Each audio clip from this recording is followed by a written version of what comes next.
ഇന്ന് നമ്മൾ cell the unit of life എന്ന ചാപ്റ്ററിന്റെ മൂന്നാമത്തെ സെഷനാണ് പഠിക്കുന്നത്. മൂന്നാമത്തെ സെഷനിൽ നമ്മൾ പഠിക്കുന്ന യൂകാരിയോട്ടിക് സെൽസിനെ പറ്റിയിട്ടാണ് കേട്ടോ.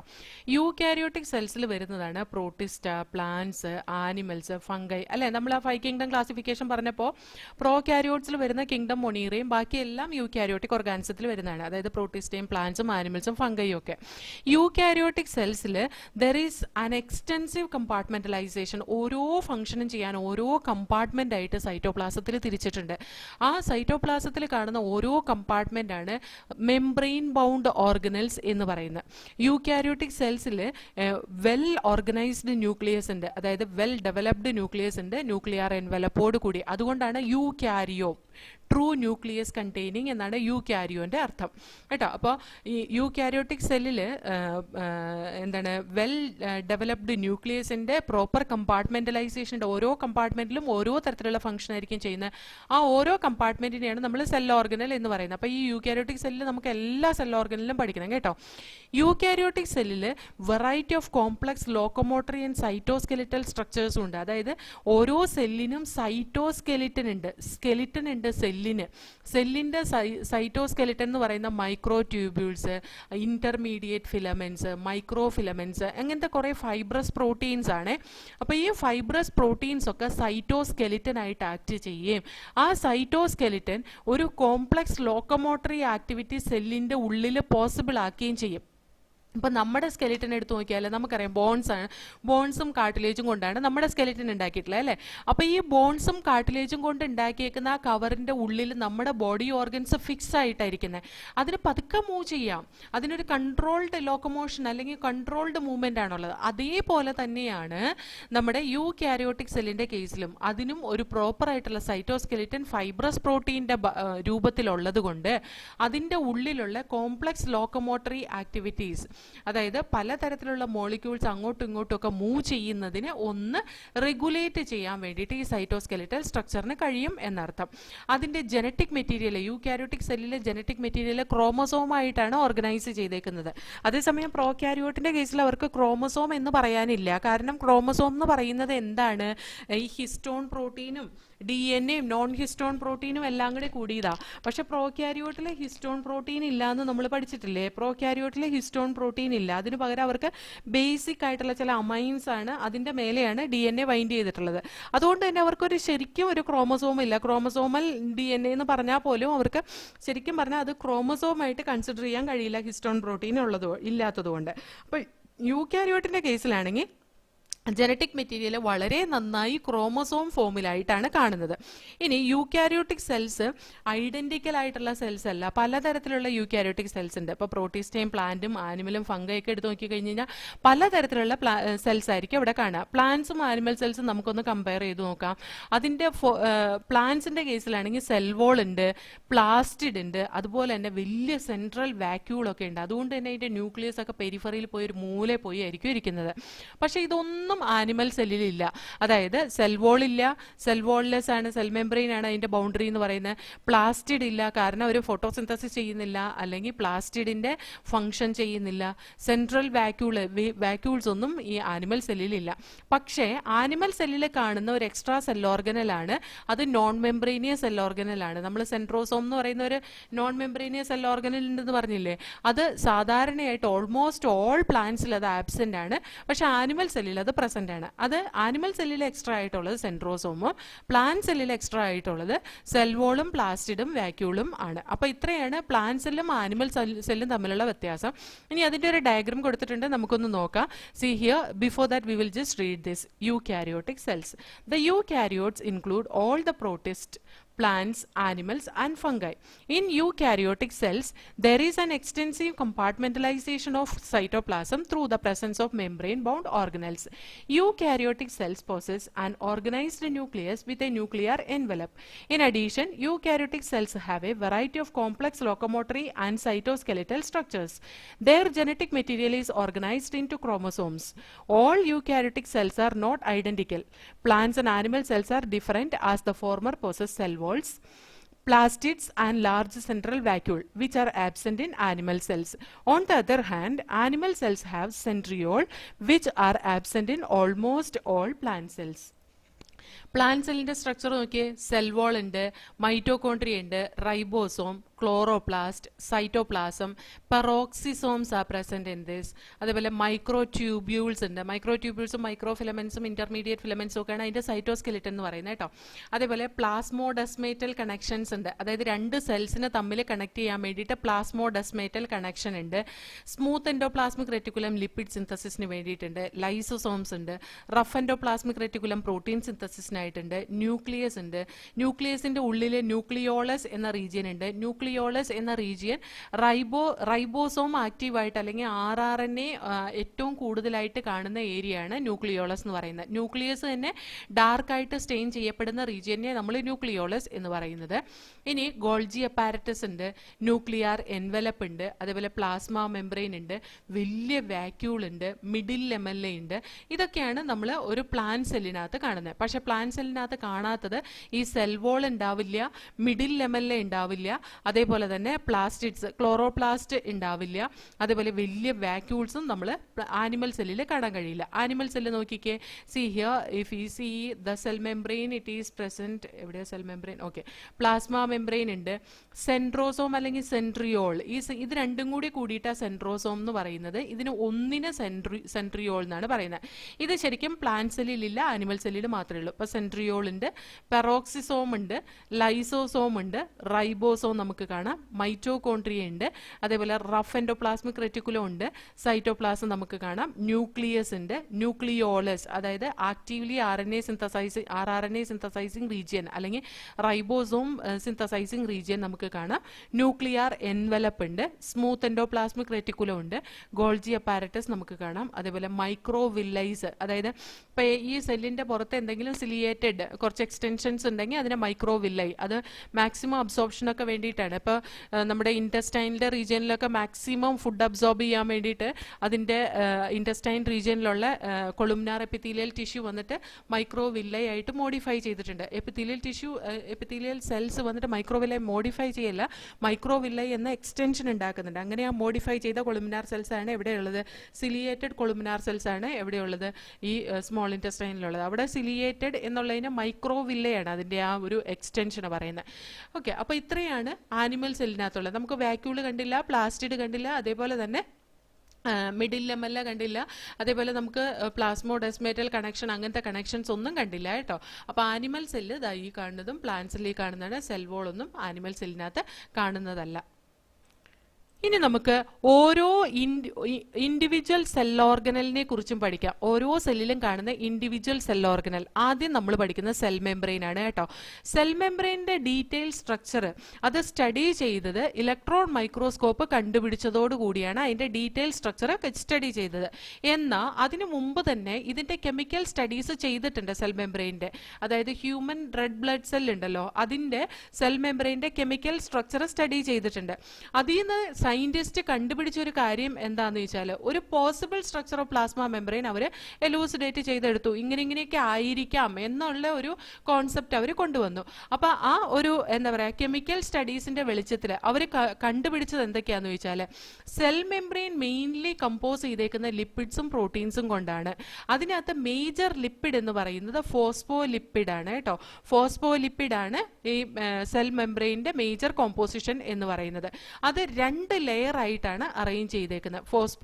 ഫോസ്ഫോ ബൈലിപ്പിഡ് ലെയർ എന്നാണ് പറയുന്നത്. കണ്ടോ, ഇതൊരു ലെയറും ഇത് അടുത്ത ലെയറും, അതാണ് രണ്ട് ലെയർ ആയിട്ടാണ് അറേഞ്ച് ചെയ്തേക്കുന്നത് എന്ന് പറയുന്നത്.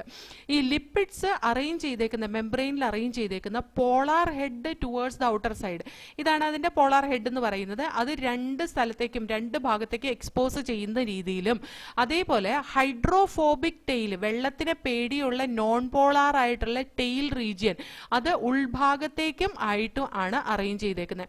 അതെന്തിനു വേണ്ടിയിട്ടാന്ന് ചോദിച്ചാൽ വാട്ടറിൽ നിന്ന് ഹൈഡ്രോഫോബിക് റീജിയനെ പ്രൊട്ടക്ട് ചെയ്ത് നിർത്തുന്ന ഈ ഹൈഡ്രോഫിലിക് ആയിട്ടുള്ള പോളാർ ആയിട്ടുള്ള ഹെഡ് ഇവിടെ എക്സ്പോസ് ചെയ്ത് നിൽക്കുന്നതാണ് നമുക്ക് കാണാൻ കഴിയുന്നത്. അതിൻ്റെ ഹൈഡ്രോഫോബിക് ടെയിലാണ് ഉള്ളിലേക്ക് 2 ലെയറായിട്ട് അറേഞ്ച് ചെയ്ത് വെള്ളത്തിൽ നിന്ന് എസ്കേപ്പ് ആയി നിൽക്കുന്നത് കേട്ടോ. ഇത് എന്താ എൻഷുർ ചെയ്യുന്നതെന്ന് ചോദിച്ചാൽ non polar tail of saturated hydro carbon അത് അക്വസ് എൻവറോൺമെന്റിൽ നിന്ന് പ്രൊട്ടക്റ്റഡ് ആയിട്ട് ഈ ഭാഗത്ത് കാണുന്നതാണ്. അപ്പോൾ അക്വസ് എൻവറോൺമെന്റിനോട് എക്സ്പോസ് ചെയ്ത് കാണാൻ പറ്റുന്ന എന്താണ്?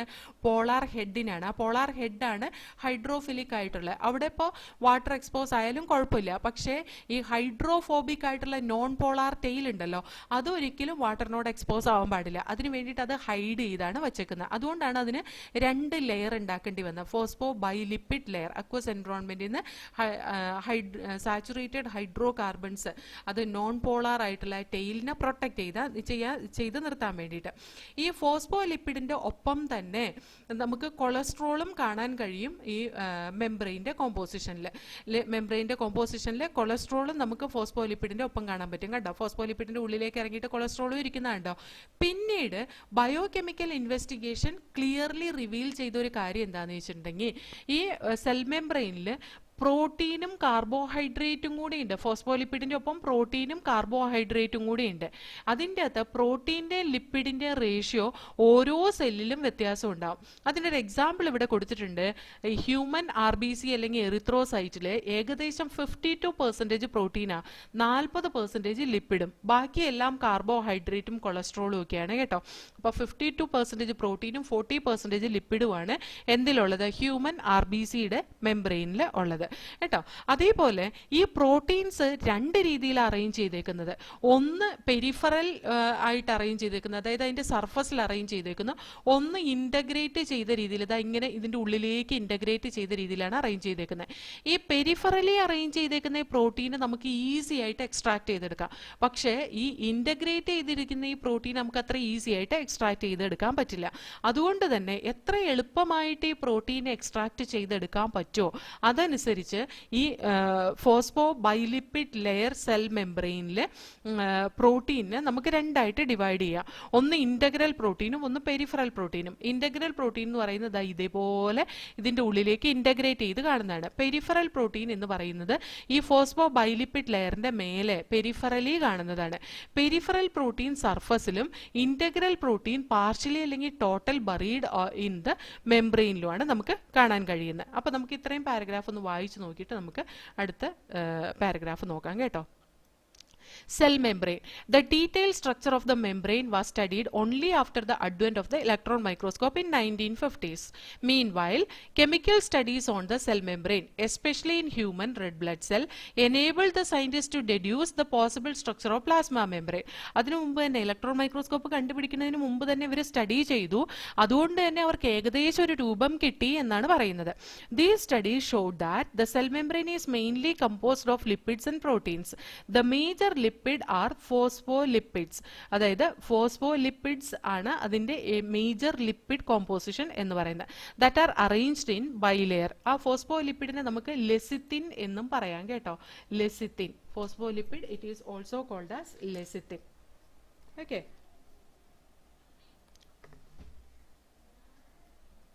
Phospholipid is also called as lecithin. Okay, അപ്പോൾ ഈ ഫോസ്ഫോലിപ്പിഡിനെയാണ് നമ്മൾ ലെസിത്തിൻ എന്ന് റെപ്രസെന്റ് ചെയ്യുന്നത്. ആ ഒരു പേരോ ഓർത്തിരുന്നോളണം കേട്ടോ. അത് അറേഞ്ച് ചെയ്തേക്കുന്ന ബൈലെയർ ആയിട്ടാണ്, ലിപ്പിഡ് ബൈലെയർ ആയിട്ടാണ് അറേഞ്ച് ചെയ്തേക്കുന്നത്. ഓക്കെ, അതിന്റെ polar head also the lipid are arranged within the membrane with the polar head towards the outer side and the hydrophobic tail towards the inner part. This ensures that the non polar tail of saturated hydrocarbon is protected from the aqueous environment. അതിന്റെ ഡയഗ്രാണ് ദാ ഈ കൊടുത്തിട്ടുള്ള figure 8.4 കൊടുത്തിട്ടുള്ള diagram അതിന്റെയാണ് കേട്ടോ. ഒന്ന് നോക്കിക്കോ. See here. ഇതിന്റെ phospholipid bilayer ആണ് ഈ കാണുന്നത്. അതേപോലെ തന്നെ ഇതിനകത്ത് പ്രോട്ടീൻസും കാർബോഹൈഡ്രേറ്റ്സും അതേപോലെ തന്നെ കൊളസ്ട്രോളും ഒക്കെ ഉണ്ട്. ഞാൻ പറഞ്ഞുതരാം. See here the hydrocarbon is protected from the aqueous environment. In addition to phospholipid membrane also contain cholesterol. കണ്ടോ, ഫോസ്ഫോലിപ്പിഡ് മെംബ്രെയിൻ്റെ ഒപ്പം കൊളസ്ട്രോളും കാണുന്നുണ്ട്. ഈ മഞ്ഞ കളറിൽ വരച്ചു വെച്ചേക്കുന്നതൊക്കെ കൊളസ്ട്രോൾ ആണ് കേട്ടോ. ഇനി പിന്നീട് ബയോകെമിക്കൽ ഇൻവെസ്റ്റിഗേഷൻ എന്ന് മനസ്സിലായ ഒരു കാര്യം, later biochemical investigation clearly revealed that the cell membrane also possesses protein and carbohydrate. Cell മെംബ്രെയിനിൽ പ്രോട്ടീനും കാർബോഹൈഡ്രേറ്റും ഉണ്ട്. ആ പ്രോട്ടീൻ അറേഞ്ച് ചെയ്തേക്കുന്ന പെരിഫറൽ പ്രോട്ടീൻ എന്നും ഇന്റഗ്രൽ പ്രോട്ടീൻ എന്നും ആണ്. അതേപോലെ കാർബോഹൈഡ്രേറ്റ് ആണ് ഈ മുത്തു പോലെ വരച്ചു വെച്ചേക്കുന്നത്, ഷുഗർ കേട്ടോ. കാർബോഹൈഡ്രേറ്റും പ്രോട്ടീനും നമുക്കിവിടെ കാണാൻ കഴിയും.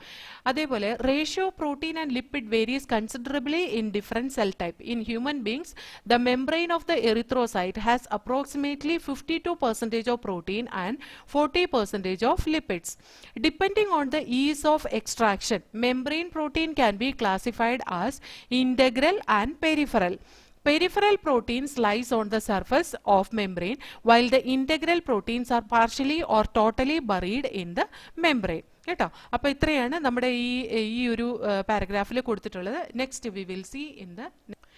ഇനി സെൽ മെംബ്രെയിൻ്റെ മോഡല് വളരെ ഇംപ്രൂവ്ഡ് വേയിൽ പ്രപ്പോസ് ചെയ്ത സയൻറ്റിസ്റ്റ് ആണ് സിംഗർ ആൻഡ് നിക്കോൾസൺ എന്ന് പറയുന്ന സയൻറ്റിസ്റ്റ്. 1972 ഇന്ന് വൈഡ്ലി ആക്സെപ്റ്റ് ചെയ്തൊരു മോഡൽ അവർക്ക് കൊണ്ടുവരാൻ കഴിഞ്ഞു, singer and Nicholson. Fluid mosaic മോഡലാണ് അവർ പ്രപ്പോസ് ചെയ്തത് കേട്ടോ. ഈ ഫ്ലൂയിഡ് മൊസൈക് മോഡലാണ് ഫിഗർ 8.4 കൊടുത്തിട്ടുള്ളത്. നമുക്ക് നോക്കാം. ഫിഗർ 8.4 ഞാൻ ആദ്യം കാണിച്ചത് അതേ ഡയഗ്രാണ്. അപ്പോൾ നമുക്ക് ഇത് വെച്ച് പഠിക്കാം.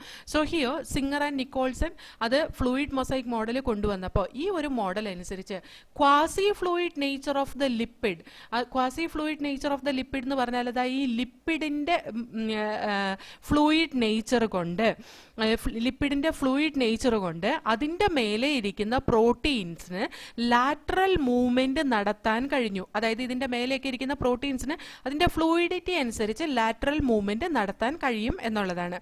ഇതിൻ്റെ മെംബ്രെയിൻ അത് എത്രമാത്രം ലാറ്ററൽ മൂവ്മെന്റ് നടത്താൻ കഴിയും എന്നുള്ളത് അതിൻ്റെ ഫ്ലൂയിഡിറ്റിനെ ഡിപ്പെൻഡ് ചെയ്തിരിക്കും കേട്ടോ.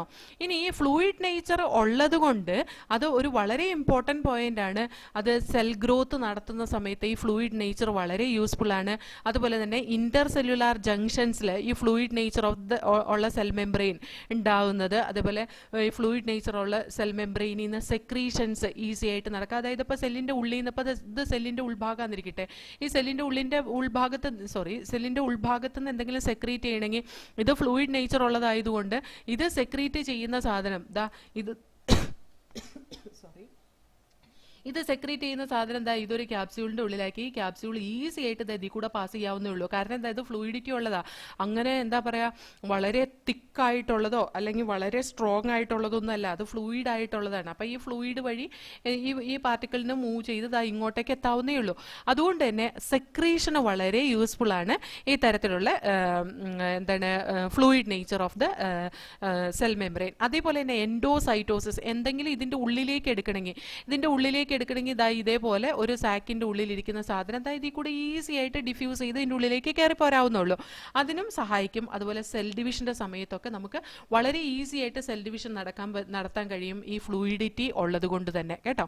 അതേപോലെ one of the most important function of the plasma membrane എന്ന് പറയുന്നത് മോളിക്യൂൾസിനെ ട്രാൻസ്പോർട്ട് ചെയ്യിപ്പിക്കുക എന്നുള്ളതാണ്. നമ്മൾ സെൽ വോളും ഗ്ലൈക്കോ കാലിക്സ് ഒക്കെ പറഞ്ഞെങ്കിലും, ഇപ്പോൾ യൂക്കാരിയോട്ട് പറയുന്നതുകൊണ്ട് ഗ്ലൈക്കോ കാലിക്സ് പറയേണ്ട, സെൽ വോൾ ഒക്കെ പറഞ്ഞെങ്കിലും സെൽ വോൾ സെലക്റ്റീവ്ലി പെർമിയബിൾ ഒന്നുമല്ല, അതെല്ലാത്തിനെയും കടത്തിവിടും. അപ്പോൾ സെലക്റ്റീവ്ലി പെർമിയബിൾ ആയിട്ടുള്ള ഒരു മെംബ്രെയിൻ എന്ന് പറയുന്നത് സെൽ മെംബ്രെയിൻ ആണ് കേട്ടോ. അപ്പോൾ ആ സെൽ മെംബ്രെയിൻ ആണ് മോളിക്യൂൾസിന്റെ ട്രാൻസ്പോർട്ട് അക്രോസ് ദ മെംബ്രെയിൻ, അതായത് സെല്ലിൽ നിന്ന് പുറത്തേക്കും അതേപോലെ തന്നെ പുറത്തുനിന്ന് സെല്ലിന്റെ ഉള്ളിലേക്കുള്ള ട്രാൻസ്പോർട്ടേഷൻ റെഗുലേറ്റ് ചെയ്യുന്നത് ഈ സെൽ മെംബ്രെയിൻ ആണ് കേട്ടോ. അത് സെലക്റ്റീവ്ലി പെർമിയബിൾ ആണ്. ചില മോളിക്യൂൾസിനെ മാത്രമാണ് അത് അങ്ങോട്ടും ഇങ്ങോട്ടും കടത്തിവിടുള്ളൂ. പല മോളിക്യൂൾസിനും വളരെ ബ്രീഫായിട്ട് ഇതിൻ്റെ ഉള്ളിൽ കൂടെ ഒരു എനർജി ഒന്നും ആവശ്യമില്ലാതെ ഇതിൻ്റെ ഉള്ളിൽ കൂടെ പാസ് ചെയ്യാൻ കഴിയും. അങ്ങനത്തെ എനർജി റിക്വയർമെൻ്റ് ഒന്നും ഇല്ലാത്ത ആ ട്രാൻസ്പോർട്ടിനെ നമ്മൾ പാസീവ് ട്രാൻസ്പോർട്ട് എന്ന് പറയാം. അതായത് ഇത് molecule across the cell membrane, ആ തരത്തിലുള്ള ട്രാൻസ്പോർട്ട് നമുക്ക് രണ്ടായിട്ട് ഡിവൈഡ് ചെയ്യാം. ഒന്ന് വളരെ ഈസി ആയിട്ട് ട്രാൻസ്പോർട്ട് ചെയ്യുന്ന പാസീവ് ട്രാൻസ്പോർട്ട്. പാസീവ് ട്രാൻസ്പോർട്ടിന് എനർജിയുടെ എക്സ്പെൻസ് ഇല്ല. അതേസമയം ആക്റ്റീവ് ട്രാൻസ്പോർട്ട് ആണെങ്കിൽ എനർജി എക്സ്പെൻസോട് കൂടിയാണ്. Passive transport higher to low lower കോൺസെൻട്രേഷനിൽ നിന്നാണ് according to the concentration gradient. അതായത് കൂടുതൽ കോൺസെൻട്രേഷൻ ഉള്ളിടത്തുനിന്ന് കുറഞ്ഞ കോൺസെൻട്രേഷൻ ഉള്ളിടത്തേക്ക്, അതാണ് അക്കോർഡിംഗ് ടു കോൺസെൻട്രേഷൻ ഗ്രേഡിയന്റ് എന്ന് പറയുന്നത്. അതായത് higher concentration to lower concentration ആണ് മോളിക്യൂൾസ് പാസ് ചെയ്യുന്നത്. അതുകൊണ്ട് തന്നെ ഒരു ഒഴുക്കായിരിക്കും മോളിക്യൂൾസിന്റെ, കൂടുതലുള്ളിടത്തുനിന്ന് കുറവുള്ളിടത്തിലേക്ക് ഒഴുകി പോവുകയായിരിക്കും ചെയ്യുക. ആക്റ്റീവ് ട്രാൻസ്പോർട്ടിൽ എഗെയിൻസ്റ്റ് ദ കോൺസെൻട്രേഷൻ ഗ്രേഡിയന്റ് ആണ്. കുറവുള്ളിടത്തുനിന്ന് വീണ്ടും കൂടുതലുള്ളിടത്തിലേക്ക് മോളിക്യൂൾസ് പമ്പ് ചെയ്യുന്ന പോലെ ആയിരിക്കും. അതിനെയാണ് against the concentration gradient active transport എന്ന് പറയുന്നത് കേട്ടോ. അപ്പോൾ പാസീവ് ട്രാൻസ്പോർട്ടും ഉണ്ട്, ആക്റ്റീവ് ട്രാൻസ്പോർട്ടും ഉണ്ട്.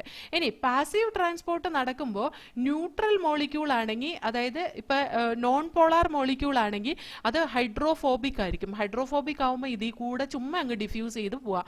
അതുകൊണ്ട് തന്നെ പാസീവ് ട്രാൻസ്പോർട്ടിലെ ഡിഫ്യൂഷൻ നടക്കുന്നത് നോൺ പോളാർ മോളിക്യൂൾസിനാണ്. അതായത് അൺചാർജ്ഡ് മോളിക്യൂൾസ്, ഹൈഡ്രോഫോബിക് മോളിക്യൂൾസ്.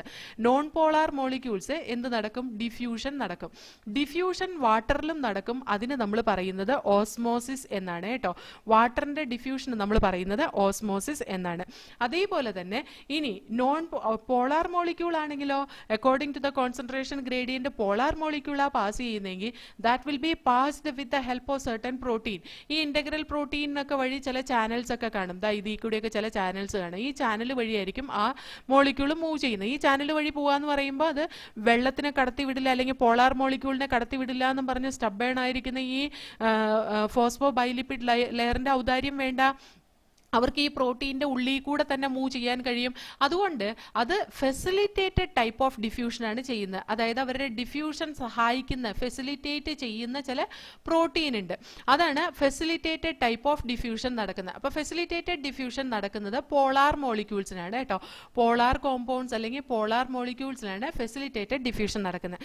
അപ്പോൾ ഇതിൽ കൂടെയുള്ള മേജർ ഫംഗ്ഷൻ എന്ന് പറയുന്ന ട്രാൻസ്പോർട്ടാണ്. ട്രാൻസ്പോർട്ട് പലതരത്തിൽ നടക്കാം.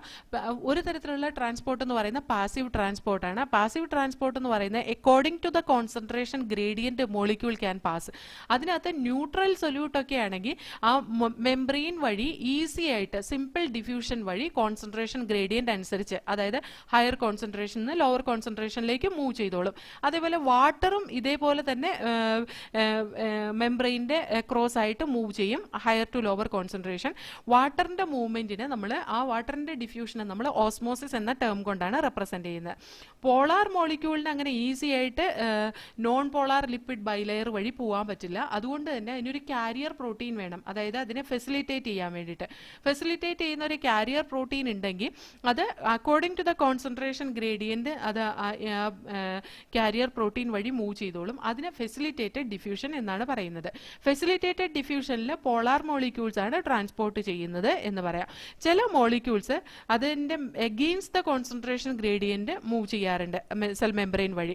അന്നേരം അവർക്ക് ഒരു തരം പമ്പിംഗ് മാതിരിയാണ്. അതായത് കുറവുള്ളിടത്തുനിന്ന് വീണ്ടും കൂടുതലുള്ളിടത്തിലേക്ക് പാർട്ടിക്കിൾസ് മൂവ് ചെയ്യാന്ന് പറഞ്ഞാൽ ആ പാർട്ടിക്കിൾസിനെ പമ്പ് ചെയ്യുന്ന പോലെയാണ്. അവിടെ എനർജിയുടെ റിക്വയർമെന്റ് ഉണ്ട്. അതിന് നമ്മൾ ആക്റ്റീവ് ട്രാൻസ്പോർട്ട് എന്നാണ് പറയുന്നത്. ആ തരത്തിലുള്ള ട്രാൻസ്പോർട്ടിന് നമ്മൾ ആക്റ്റീവ് ട്രാൻസ്പോർട്ട് എന്നാണ് പറയുന്നത്. സാധാരണ ATP യൂട്ടിലൈസ് ചെയ്ത് ആക്റ്റീവ് ട്രാൻസ്പോർട്ട് ചെയ്യുന്നതാണ് സോഡിയം പൊട്ടാഷ്യം പമ്പ് കേട്ടോ. സോഡിയം പൊട്ടാഷ്യം പമ്പിനെ കുറിച്ച് നമ്മൾ ഇനി പഠിക്കും. സോഡിയം പൊട്ടാഷ്യം പമ്പ് കാണുന്നത് ഇത് ഇവിടെയാണ്, ന്യൂറോണിലൊക്കെയാണ് സോഡിയം പൊട്ടാഷ്യം പമ്പ് കാണുന്നത്. അപ്പോൾ നമുക്ക് അത്രയും ഭാഗം ഒന്ന് വായിച്ചു നോക്കാം.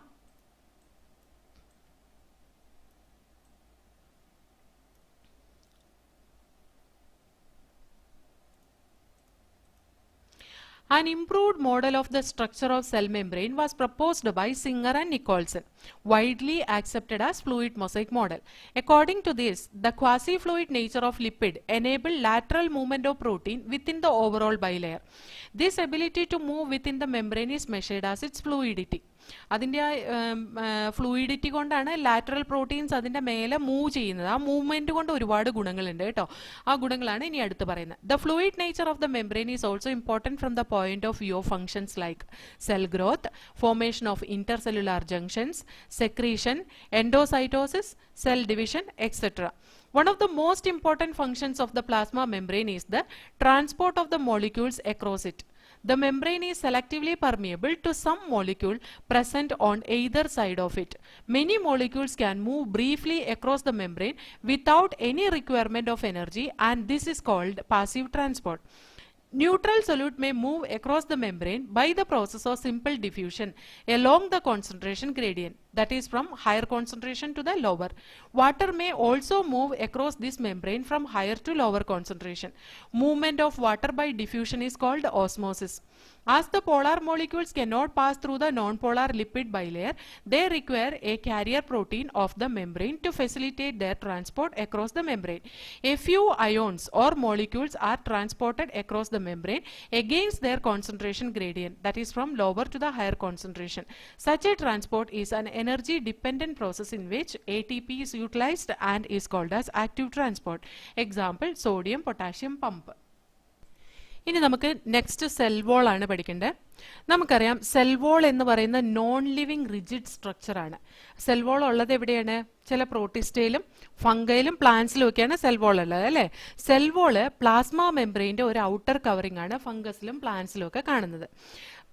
ഫംഗസിന്റെ കേസിലാണെങ്കിൽ അത് ഉണ്ടാക്കിയിട്ടുള്ളത് കൈറ്റിൻ കൊണ്ടാണ്, പ്ലാന്റ്സിന്റെ കേസിലാണെങ്കിൽ സെല്ലുലോസ് കൊണ്ടാണ്. ഇത് സെൽ വോള് വന്നിട്ട് അത് സെല്ലിന് ഷേപ്പ് കൊടുക്കുകയും അതേപോലെ തന്നെ അതിനെ പ്രൊട്ടക്റ്റ് ചെയ്യുകയും മാത്രമല്ല അത് മെക്കാനിക്കൽ ഡാമേജിൽ നിന്നും ഇൻഫെക്ഷനിൽ നിന്നും ഒക്കെ അതിനെ പ്രൊട്ടക്റ്റ് ചെയ്യും. അതേപോലെ തന്നെ cell to cell interaction provide ചെയ്യുകയും ചെയ്യും. അതേപോലെ അൺഡിസൈറബിൾ വലിയ ആവശ്യമില്ലാത്ത വലിയ മോളിക്യൂൾസിനെ അതിനെ പ്രൊട്ടക്റ്റ് ചെയ്യാൻ പറ്റും. വലിയ മോളിക്യൂൾസിനെ അത് കടത്തിവിടില്ല എന്ന് ചുരുക്കം.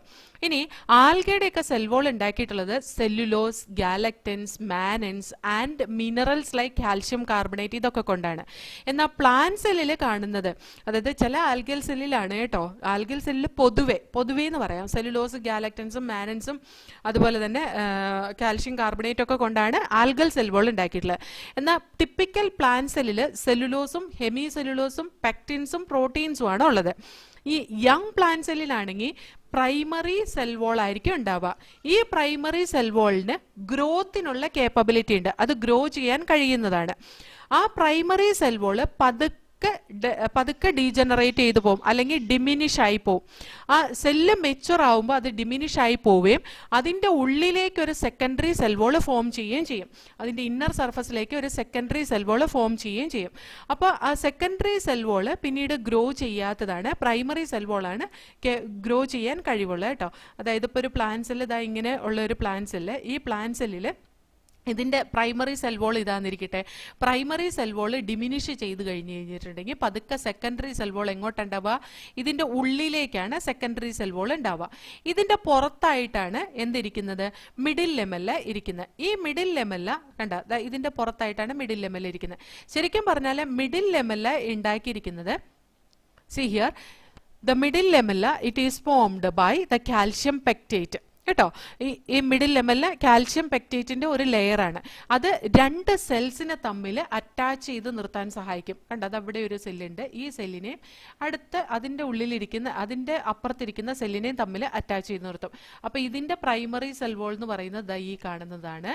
അതേപോലെ തന്നെ ഇതിൻ്റെ സെക്കൻഡറി സെൽ വോൾ എന്ന് പറയുന്നത് ഇതിൻ്റെ ഉള്ളിൽ കാണുന്നതാണ്. അപ്പോൾ ഇതിനെ തമ്മിൽ ഗ്ലൂ ചെയ്ത് നിർത്താൻ വേണ്ടിയിട്ട് ഈ സെൽ വോൾ ആയിട്ടുള്ള അല്ലെങ്കിൽ മിഡിൽ ലെമല്ല ഇതിനെ ഹെൽപ്പ് ചെയ്യും. അതേപോലെ തന്നെ ത്രൂ ദ മിഡിൽ ലെമല്ല, ഒരു മിഡിൽ ലെമല്ല ട്രാവേഴ്സ് ചെയ്യുക എന്ന് പറഞ്ഞിട്ടുണ്ടെങ്കിൽ അതിനെ പിയേഴ്സ് ചെയ്തിട്ട് ഒരു പ്ലാസ്മോഡെസ്മേറ്റൽ കണക്ഷൻ ഉണ്ട്. ആ പ്ലാസ്മോഡെസ്മേറ്റൽ കണക്ഷൻ എന്ന് പറയുന്നത് ഇങ്ങോട്ട് ഇത് തമ്മിലൊരു കണക്ഷനാണ്. രണ്ട് സെല്ലിന്റെ തമ്മിൽ സൈറ്റോപ്ലാസം തമ്മിലൊരു കണക്ഷനാണ്.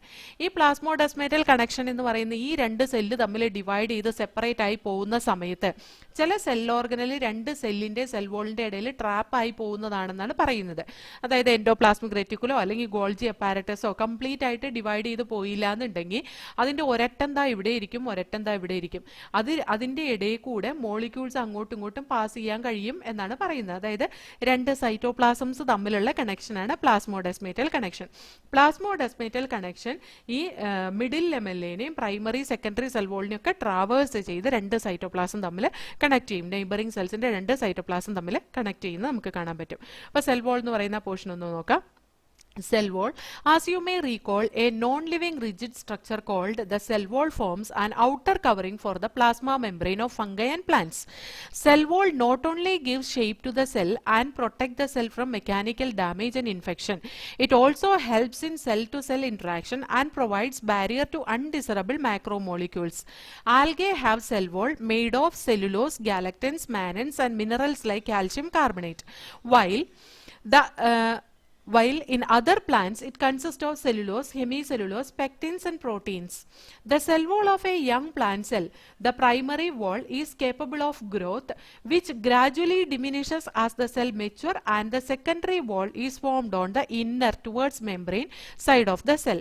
The middle lamella is a layer mainly of calcium pectate which hold or glue the different neighboring cells together. The cell wall and middle lamella may be traversed by plasmodesmata which connect the cytoplasm of neighboring cells. അപ്പോൾ ഈ ഒരു session നമുക്കിവിടെ wind up ചെയ്യാം. ഇനി നമുക്ക് പഠിക്കാനുള്ളത് എൻഡോമെംബ്രെയിൻ cyst ആണ് കേട്ടോ.